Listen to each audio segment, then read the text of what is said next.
Hello everyone.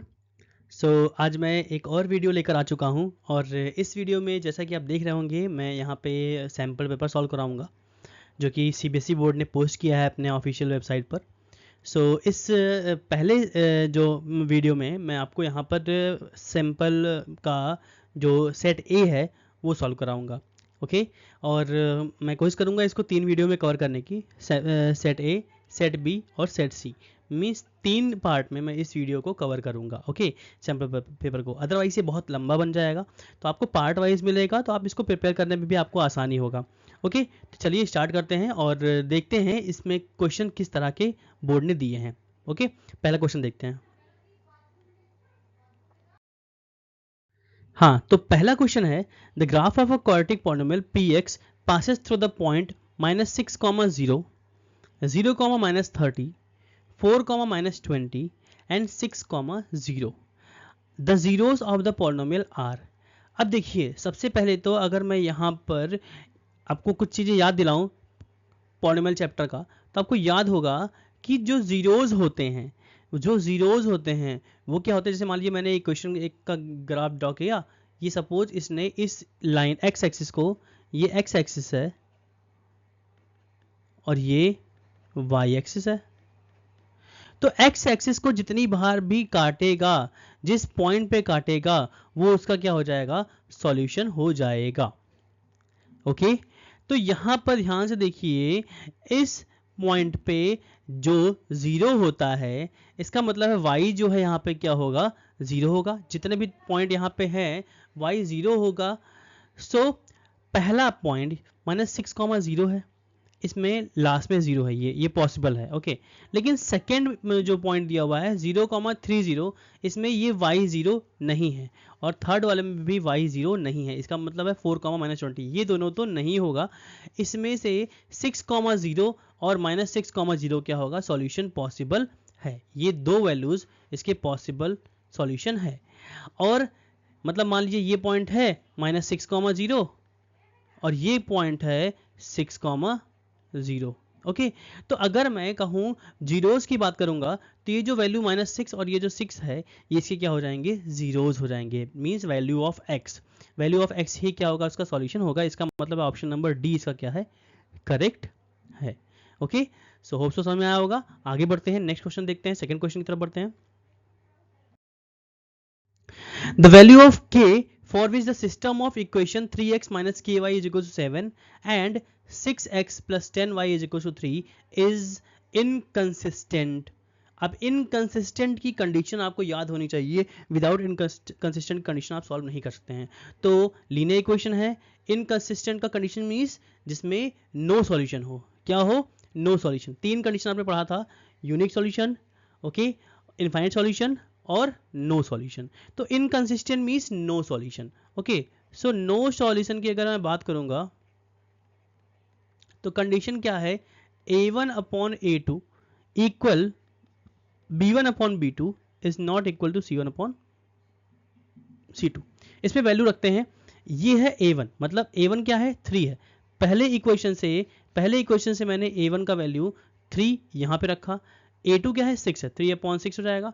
और यहाँ पे b1 क्या है, -k है और b2 क्या है, 10 है। तो ये सारी वैल्यू को मैं यहाँ पे रखने आ रहा हूँ। मुझे इतने से ही मतलब है, केवल इतने पार्ट से मतलब है, इससे आपका क्वेश्चन लग जाएगा। तो 3/6 इक्वल b1 क्या है, -k अपॉन में 10 अपॉन में 10। 3 1 जा एंड 3 2 जा, क्रॉस इनटू करते हैं तो यहाँ पे -2k is equals to 10। k is equals to 10 upon -2। अगर इसको डिवाइड करूंगा तो कितना आ जाएगा, -5। इसका मतलब इसका सॉल्यूशन कितना आ गया, ऑप्शन नंबर 20 का क्या है, सॉल्यूशन करेक्ट है। ओके, आगे बढ़ते हैं। Which of the following statement is not true. आपको ध्यान रखना है, नॉट ट्रू। सेंटेंस को पेपर में थोड़ा ध्यान से पढ़िएगा, कभी कभी हम लोग नॉट नहीं पढ़ते जल्दी जल्दी में। इज ट्रू, ओके, तो यहाँ पे इज ट्रू नहीं है, इज नॉट ट्रू। ठीक है, पहला पढ़ते हैं। A number of secant can be drawn at any point on a circle. A number of secant, a number of means many secants. Okay, तो देखो सॉरी, अ नंबर ऑफ मतलब यहाँ पे सिंगल सीकेंट की बात की। जैसे मान लो मैंने कोई पॉइंट लिया यहाँ पे, secant is a line which intersect a circle, इसे कहते हैं secant. So a number of secant can be drawn at any point of a circle. हाँ, अ नंबर मतलब बेसिकली अ नंबर प्लूरल सब वर्ड है यहाँ पे, ठीक है। तो एक पॉइंट से एक सीकेंड ड्रॉ हुआ, यहीं से एक और सीकेंड ड्रॉ कर सकते हैं, यहाँ से एक और सीकेंड ड्रॉ कर सकते हैं, यहाँ से एक और सीकेंड ड्रॉ कर सकते हैं। तो मैंने सिंगल पॉइंट ले लिया, इससे मल्टीपल्स सीकेंट हम ड्रॉ कर सकते हैं किसी एक पॉइंट से, ओके। लेकिन सर्कल पर वो पॉइंट होना चाहिए। नेक्स्ट है, तो ये करेक्ट है, पहला स्टेटमेंट करेक्ट है। Only one tangent can be drawn at any point of a circle, तो ये करेक्ट है। टेंजेंट क्या होता है? जो किसी सर्कल को टच करता जाए। तो एक पॉइंट पर केवल एक ही टेंजेंट हम ड्रॉ कर सकते हैं और टेंजेंट नहीं ड्रॉ कर सकते हैं। अ cord is a line segment joining two points of a circle, ये भी करेक्ट है। कॉर्ड क्या होता है? किसी भी दो पॉइंट को ज्वाइन करने वाले लाइन को, जैसे ये मैंने लाइन ड्रॉ कर दिया, इसे कहेंगे हम कॉर्ड, ओके। तो ये भी करेक्ट, सेकंड भी करेक्ट, थर्ड भी correct. From a point inside a circle only two tangent can be drawn. अब एक चीज ध्यान रखिएगा, सर्कल के अंदर अगर कोई पॉइंट है, सर्कल के अंदर, तो यहां से हम कोई भी टेंजेंट ड्रॉ नहीं कर सकते हैं। टेंजेंट क्या होता है? टेंजेंट जो सर्कल को टच करता हुआ जाए, सर्कल को टच करता हुआ जाए। तो ये दो लाइन दोनों टच कर रहे हैं, लेकिन क्या ये सर्कल के अंदर से आ रहे हैं? नो, कभी भी टेंजेंट हम सर्कल के अंदर से ड्रॉ नहीं कर सकते हैं, ओके। सो ये स्टेटमेंट नंबर डी क्या है यहाँ पर आपका आंसर है, ओके। तो answer is D, option number D, okay. आगे बढ़ते हैं। If nth term of an AP is 7n minus 4, then the common difference of AP is, this is very easy question, okay। कैसे करेंगे देखिए यहाँ पर nth term मतलब ये an दिया हुआ है, 7n minus 4 क्या है? an का वैल्यू है। अब इसमें पहले हम 1 की जगह पे देखिए, सबसे पहले तो आपको जब बोर्ड में आप क्वेश्चन सॉल्व करेंगे तो आपको यहाँ पे सॉल्यूशन नहीं रिप्रेजेंट करने की जरूरत है, ओके। आप वहाँ पे रफ में या कहीं भी सॉल्व करके आपको उसका ऑप्शन देना है, तो आप पूरे लैंग्वेज पे फोकस मत करिएगा, ओके। तो यहाँ पर a1 इज इक्वल 7n-1 है, तो यहाँ पे क्या हम रखेंगे? 1 रखेंगे। सबसे पहले क्या रखेंगे? n की जगह पर हम 1 रखेंगे, तो 7 - 4 कितना आ जाएगा यहाँ पे? 3। अब a1 जो होता है वो पहला टर्म है, AP का कौन सा टर्म है? फर्स्ट टर्म है। 1 रखा तो फर्स्ट टर्म आया। अब अगर यही मैं 2 रखूँ तो a2 इज इक्वल 7 × 2 - 4 कितना आ जाएगा? 14 - 4 दैट इज कितना आ जाएगा? 10। तो ये आपका सेकेंड टर्म आ गया। हमको चाहिए क्या? हमको केवल कॉमन डिफरेंस चाहिए ना। So difference is equal to क्या होता है? a2 में से a1 को हम क्या कर देंगे? माइनस कर देंगे, मतलब 10 में से 3 को हम क्या कर देंगे? यहाँ पर 10 में से 3 को हम माइनस कर देंगे तो हमको कॉमन डिफरेंस मिल जाएगा जो कि 7 है। तो ऑप्शन नंबर बी क्या है इसका? करेक्ट है। आगे बढ़ते हैं। The radius of the base of a right circular cone, देखिए एक कोन है, एक कोन है और इसका रेडियस कितना दिया हुआ है? इसका रेडियस है ये, ठीक है। And radius of a sphere, एक स्फीयर है, स्फीयर का भी रेडियस दिया हुआ है। ये स्फीयर है, स्फीयर एक 3D शेप होता है ना, तो इसका ये रेडियस है। Are each 5 centimetre, okay. मतलब उसने कहा है कि दोनों क्या है? 5 सेंटीमीटर है। कोन का भी रेडियस 5 सेंटीमीटर है और स्फीयर का भी रेडियस क्या है? 5 सेंटीमीटर है।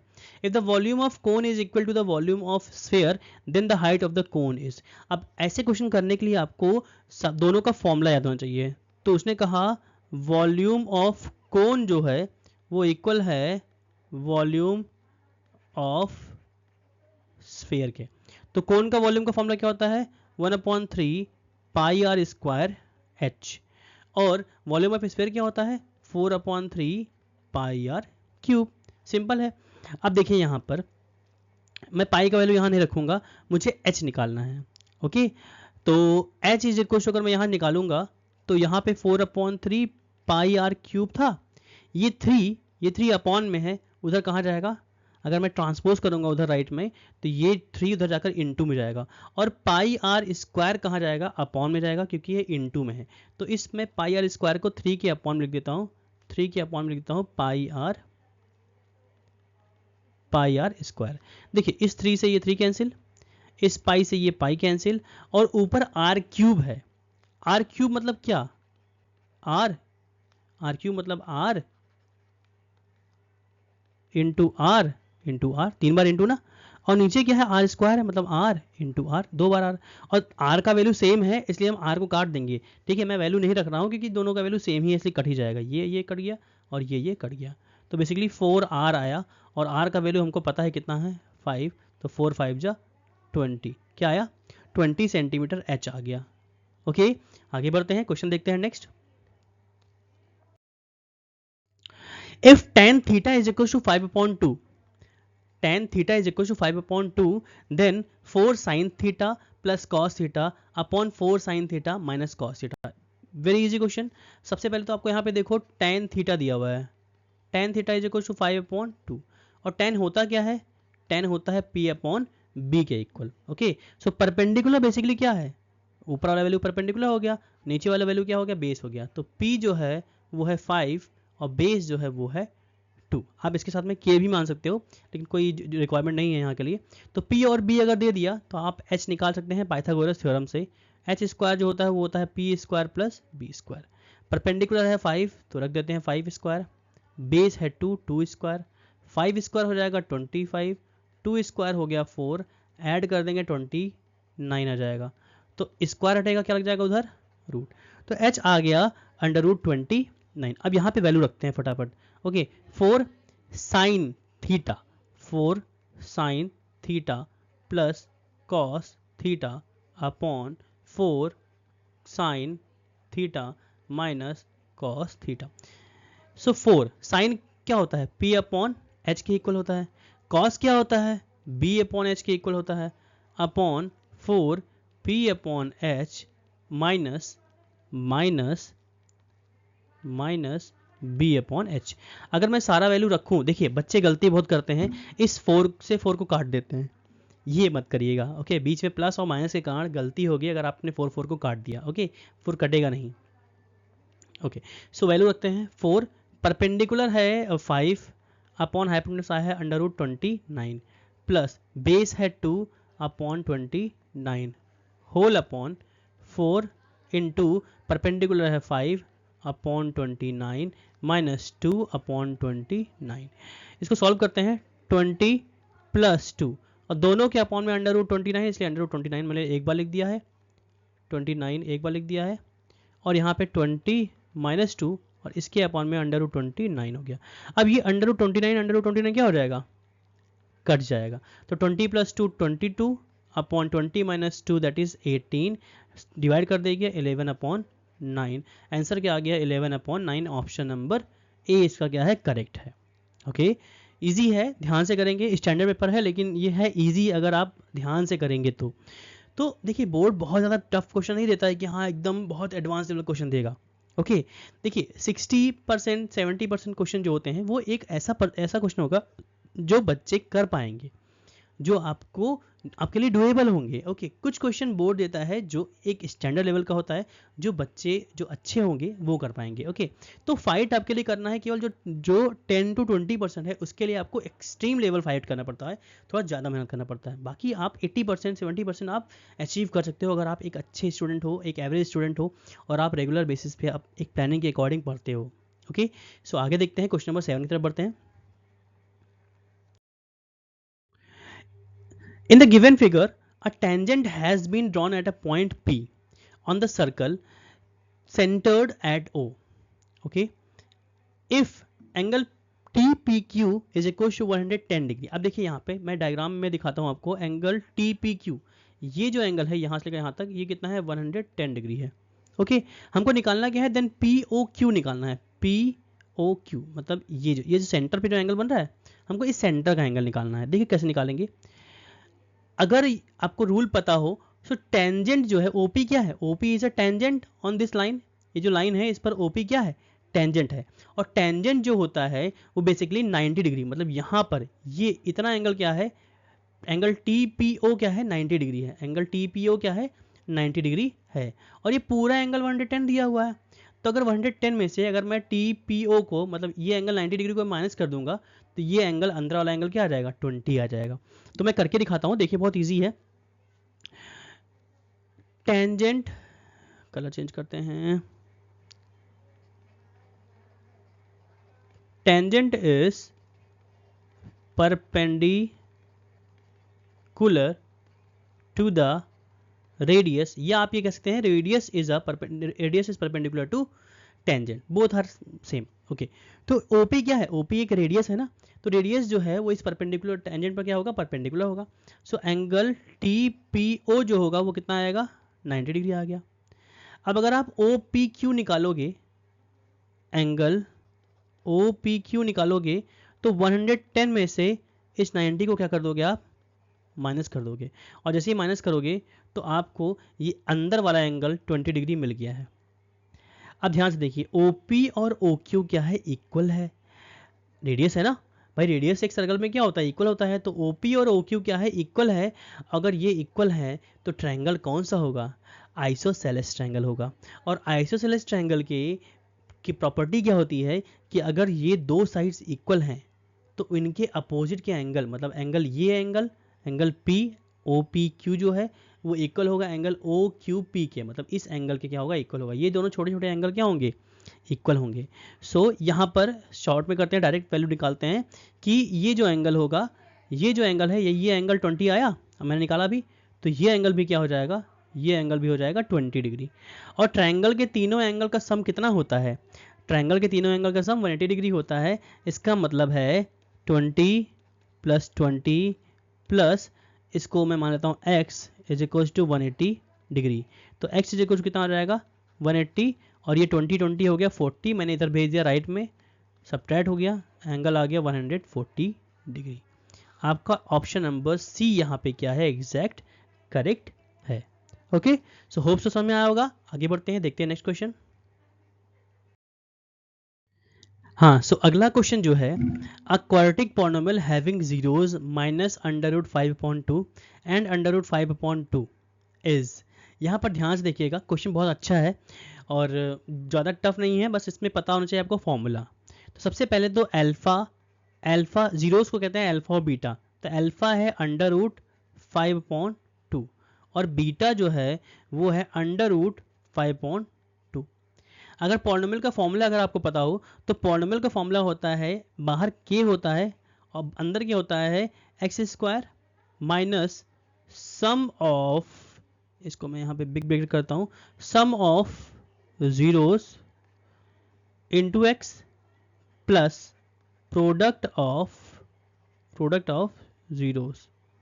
Okay, sum means alpha plus beta, इसका मतलब आपको अल्फा प्लस बीटा का सम निकालना पड़ेगा। ओके, निकाल लेते हैं अल्फा प्लस बीटा। अल्फा है -5/2 और बीटा है अंडर रूट 5/2, और ये दोनों क्या हो जाएगा, कट जाएगा, तो अल्फा प्लस बीटा क्या आ गया, क्या जीरो के इक्वल आ गया। अगर मैं same S alpha into beta मतलब प्रोडक्ट निकालता हूँ तो प्रोडक्ट क्या आएगा, देखिएगा यहाँ पर सेम नंबर को अगर हम रूट के अंदर सेम नंबर है और इंटू करते हैं तो रूट हट जाता है और आ जाएगा 5/2। सिंपल है। अब इन वैल्यू को हम इसमें रखते हैं फॉर्मूले में, बाहर के है under root x square as it is, sum of zeros आ गया 0 एक्स प्लस प्रोडक्ट आ गया है -5/2। अब देखिए यहाँ पे क्या होगा, एक्स स्क्वायर, ये तो बीच वाला टर्म खत्म हो गया, प्लस और माइनस बन के क्या बन जाएगा, माइनस बन जाएगा, यहाँ आ जाएगा 5/2। तो एक काम करते हैं, यहाँ डिनोमिनेटर हम क्या करते हैं, इक्वल कर देते हैं, तो ये हो जाएगा 2x स्क्वायर -5 और दोनों के अपॉन में क्या आ गया, 2 आ गया। अब ये 2 बाहर निकाल लेते हैं हम, k के अपॉन में ले आते हैं, k/2 2x स्क्वायर -5। ओके, अब देखिए यहाँ पे ये जो k है, पहली बात तो k का वैल्यू यहाँ पे आप ऑप्शन में अगर देखोगे तो यहाँ कहीं k नहीं है, इसका मतलब है k का वैल्यू, पहले तो अगर मान लीजिए k ना रखते आप तो इसका इक्वेशन क्या बन सकता था, 2x स्क्वायर -5, लेकिन 2x स्क्वायर -5 कहीं भी नहीं है, 2x स्क्वायर -5 कहीं भी नहीं है और दो ही टर्म में आंसर आ रहा है। तो पहले तो देखो एलिमिनेट करते हैं, ये तो खत्म हो गया और ये भी नहीं हो सकता है क्योंकि 3 टर्म है, क्योंकि x वाला टर्म तो 0 हो गया ना, बीच वाला टर्म, तो वो तो पॉसिबिलिटी ही नहीं बनता है। अब ये जो आंसर निकलेगा वो हम k की वैल्यू के पर बेस निकाल सकते हैं। अगर हम k की वैल्यू को यहाँ कुछ पुट करें और अगर इनटू करेंगे अंदर, तो इन दोनों ऑप्शन बी और ऑप्शन सी में से कोई एक आंसर आएगा। तो ध्यान से देखिए 8, पहले वाले में 8 आ रहा है, ऑप्शन बी में 8 आ रहा है, तो अगर इस 4 में मैं इस 2 में अगर मैं 4 से इंटू कर दूं तो क्या हो जाएगा, 8 हो जाएगा। मतलब यहाँ पे हम k की कोई वैल्यू रखते हैं, तो ये आपकी अंडरस्टैंडिंग है कि k की कौन सी वैल्यू रखी है। अगर k की जगह पर 8 रखते हैं तो देखिए क्या हो जाएगा, 2 से ये 8 कटा 4, तो 4 2 ज़ा 8x² और 4 इंटू 5 20। तो ऑप्शन नंबर बी यहाँ पे क्या है, करेक्ट आंसर है। ओके, थोड़ा टफ था ये, आपको डायरेक्ट आंसर ना दिखाकर आपको थोड़ा सा कंफ्यूज कर रहा है ऑप्शन, ठीक है। तो ऐसे ही पेपर में क्वेश्चन बनते हैं जो बच्चों के सामने ऑप्शन होते हुए भी लेकिन वो जान नहीं पाएंगे कि इसका करेक्ट ऑप्शन क्या है। तो थोड़ा ध्यान से करिएगा, लॉजिकली करिएगा, आपको समझ में आएगा। ओके, क्वेश्चन आगे बढ़ते हैं, नेक्स्ट क्वेश्चन देखते हैं। So consider the frequency distribution of 45 observation. Class दिया हुआ है, फ्रीक्वेंसी दिया हुआ है, और आपको यहाँ पे निकालना क्या है, the upper limit of median class is. आपको मीडियन क्लास का अपर लिमिट निकालना है। तो सबसे पहले तो एक टेबल बनाना पड़ेगा। ये क्लास है 0 से 10, 10 से 20, 20 से 30, 30 से 40 एंड 40 से 50। फ्रीक्वेंसी दिया हुआ है 5, 9, 15, 10 एंड 6। आपको मीडियन क्लास पता करने के लिए क्यूमुलेटिव फ्रीक्वेंसी बनाना पड़ेगा। तो कैसे बनाते हैं, 5 को इधर कॉपी करेंगे, 5 प्लस 9 लिखेंगे, ये हो जाएगा 14, 14 प्लस 15 करेंगे आ जाएगा 29, 29 प्लस 10 करेंगे आ जाएगा 39, 39 प्लस 6 करेंगे कितना आ जाएगा 45। तो ये आपको दिया हुआ था पहले से कि 45 ऑब्जर्वेशन है, बट 45 जो होता है वो होता है n का वैल्यू, और हम n/2 करके ही निकाल सकते हैं मीडियन क्लास। तो 45/2 कितना आ जाएगा 22.5। अब हम टेबल क्यूमुलेटिव फ्रीक्वेंसी वाला देखते हैं कि 22.5 किस टेबल में आएगा। देखिए ये जो फर्स्ट है ये 0 से लेकर 5 तक का टेबल है, ये 0 से लेकर 5 तक के वैल्यू को दिखा रहा है। सेकंड जो है वो 0 से लेकर 14 तक दिखा रहा है। तो क्या 0 से लेकर 14 में 22.5 आया, नहीं आया। लेकिन थर्ड की बात करेंगे तो 0 से लेकर 29 तक का ये टेबल है, ये वैल्यू है पहला टेबल। तो 0 से लेकर 29 तक में क्या 22.5 नहीं आएगा, डेफिनेटली आएगा। इसका मतलब है हमारा जो मीडियन क्लास आया वो क्या आया है 20 से 30, 20 to 30 क्या है, ये जो है ये है आपका मीडियन क्लास। और अगर मीडियन क्लास मिल गया तो इस क्वेश्चन में पूछ क्या रहा है कि upper limit of median class. तो मीडियन क्लास आया है 2030। इसमें भी ये लोअर लिमिट है, ये अपर लिमिट है। हमको चाहिए क्या, हमको अपर लिमिट चाहिए, हमको क्या चाहिए, अपर लिमिट चाहिए। तो अपर लिमिट क्या होगा 30 होगा। इसका ऑप्शन क्या है, ऑप्शन नंबर सी करेक्ट है। ओके, आगे बढ़ते हैं, नेक्स्ट देखते हैं। O is the point of intersection of two chords AB and CD of a circle. So AB, ये जो डायग्राम बना हुआ है इसमें ध्यान से देखिएगा कि O जो है O इंटरसेक्शन पॉइंट है। AB एक लाइन है और CD एक लाइन है, और O जो है इंटरसेक्शन पॉइंट है। सही है, अच्छा है। इसमें हमको दिया क्या है, यहाँ पे डिग्री होगा 80 डिग्री होगा, थोड़ा ध्यान से देखिएगा। यहाँ पे ये गड़बड़ हो गया है, यहाँ पे डिग्री होगा 80 degree. Okay, so angle BOC, मतलब ये जो एंगल है ये एंगल 80 डिग्री दिया हुआ है।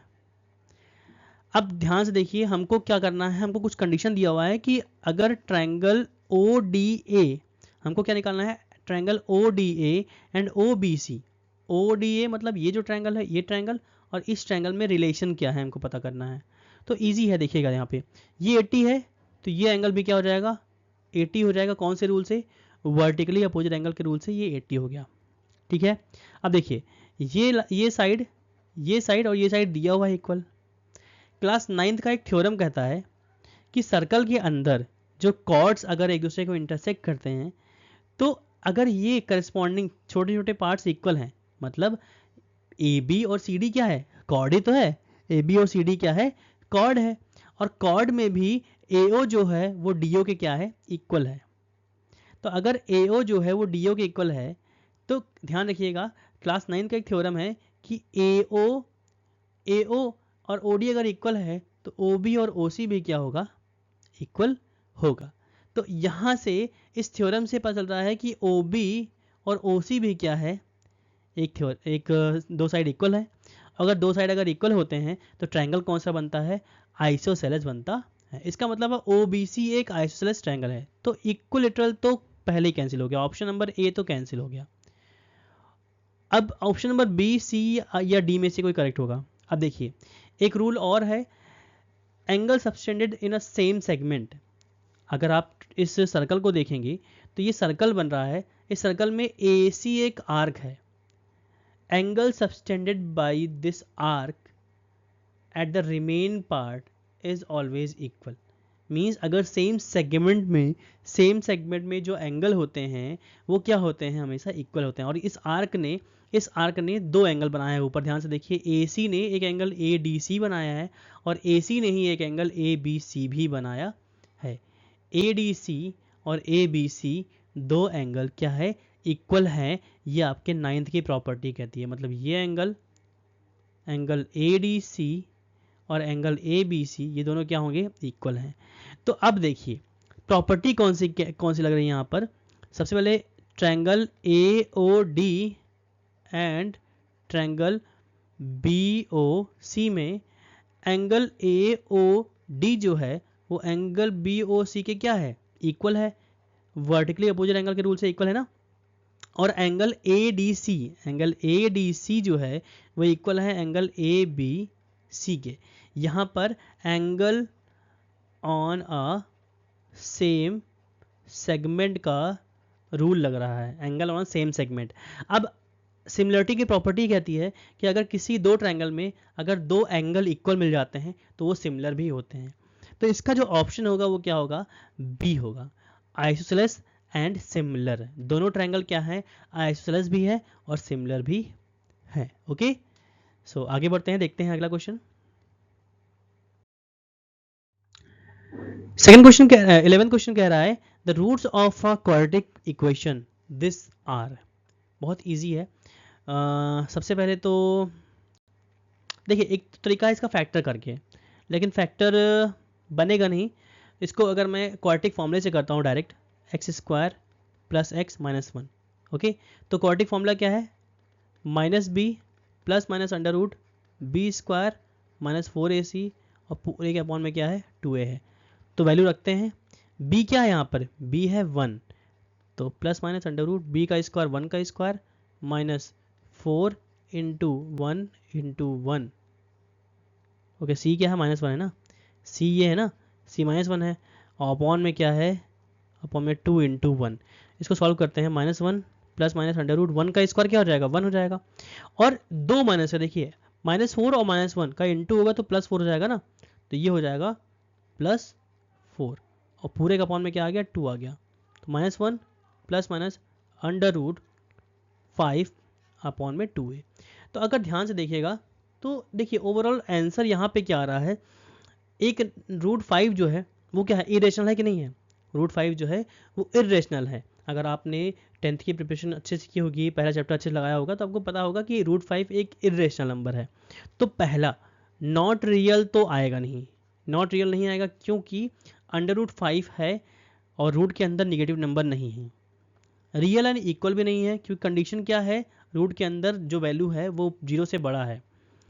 आगे रेशनल नंबर जो है, rational number and distinct, rational and distinct नहीं कहूँगा, इरेशनल एंड डिस्टिंक्ट कहूँगा, इरेशनल, क्योंकि इसमें इरेशनल वैल्यू आ गया है।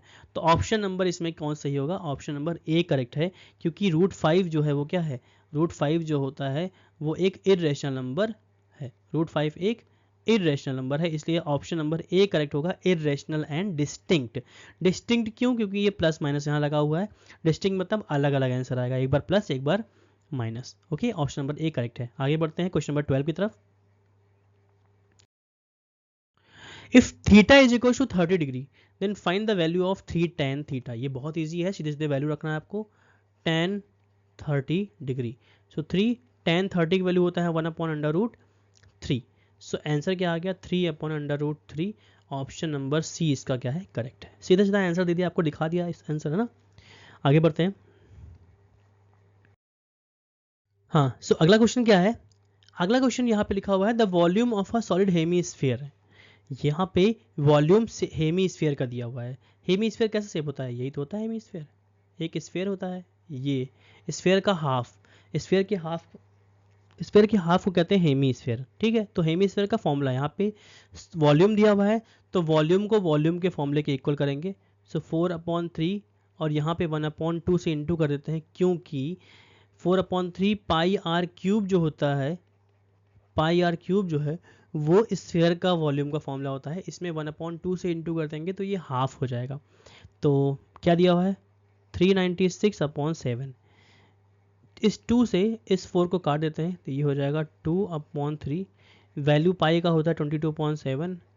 R cube is equal to 396/7। अब सारी वैल्यू को ट्रांसपोज करते हैं राइट साइड में 396/7।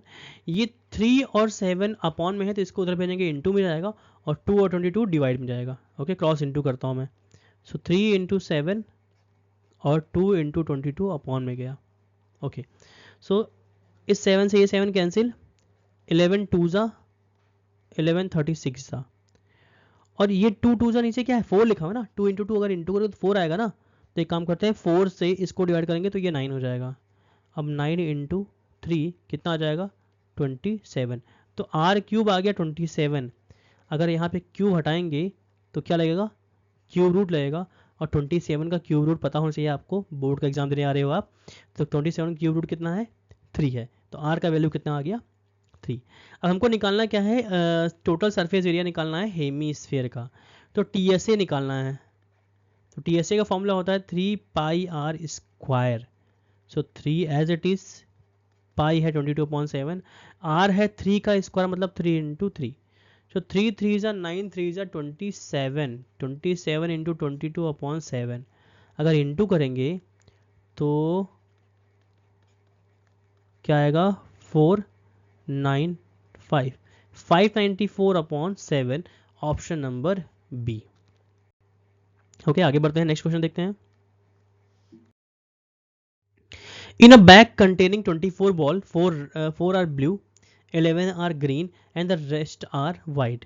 One ball is drawn at a random. The probability of that drawn ball is white. तो easy है, 24 टोटल बॉल है, इसमें से 4 ब्लू और 11 ग्रीन, इसको ऐड करके क्या कर देंगे हम माइनस कर देंगे।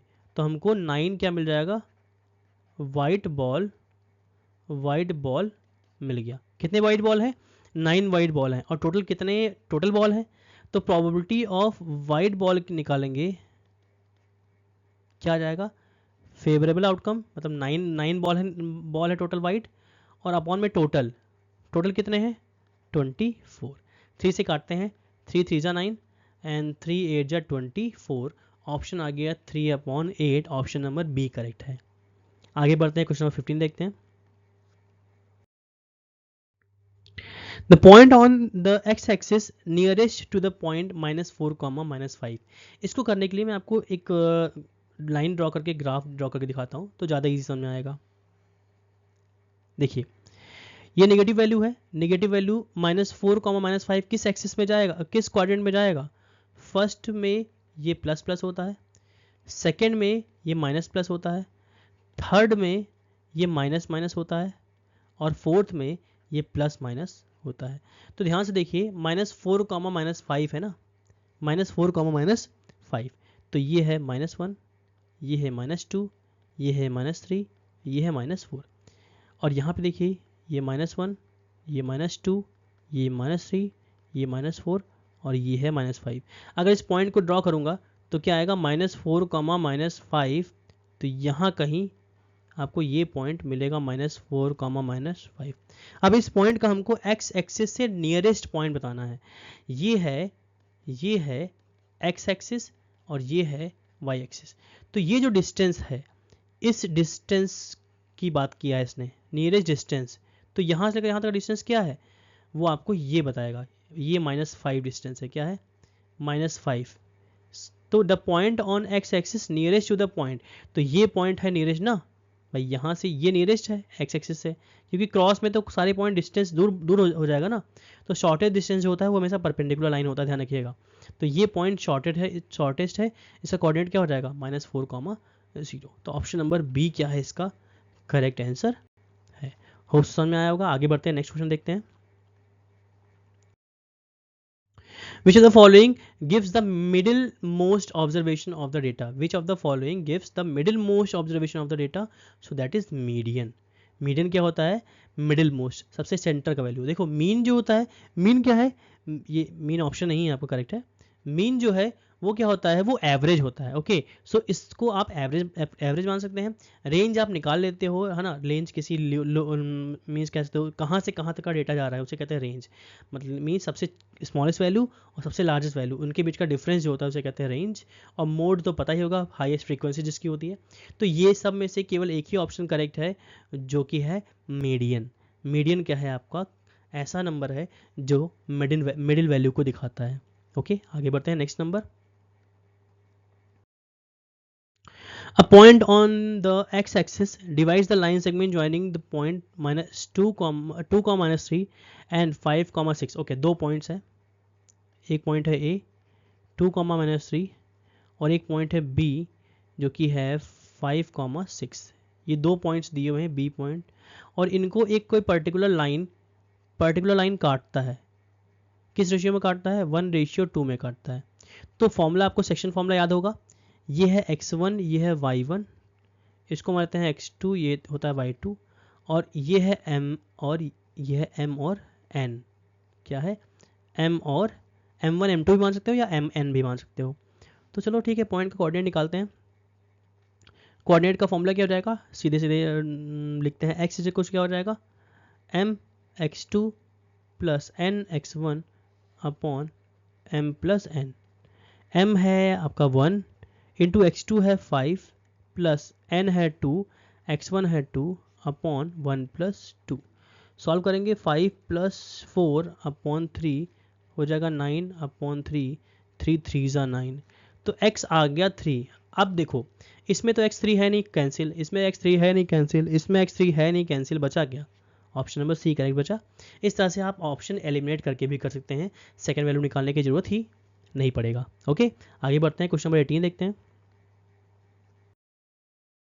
हाँ, सो अगला क्वेश्चन क्या है, अ card is drawn from a well shuffled deck of playing card, the probability of getting red face card. सबसे पहले तो डेक ऑफ कार्ड की बात करेंगे, तो टोटल कार्ड होता क्या है, कितना होता है, टोटल कार्ड होता है 52। इसका मतलब है अगर हम प्रोबेबिलिटी निकालेंगे तो अपॉन में क्या रखेंगे, 52 निकालेंगे रखेंगे। लेकिन यहाँ पे कहा रेड कार्ड, तो सबसे पहले देखिए फेस कार्ड कितने होते हैं, फेस कार्ड होते हैं टोटल 12।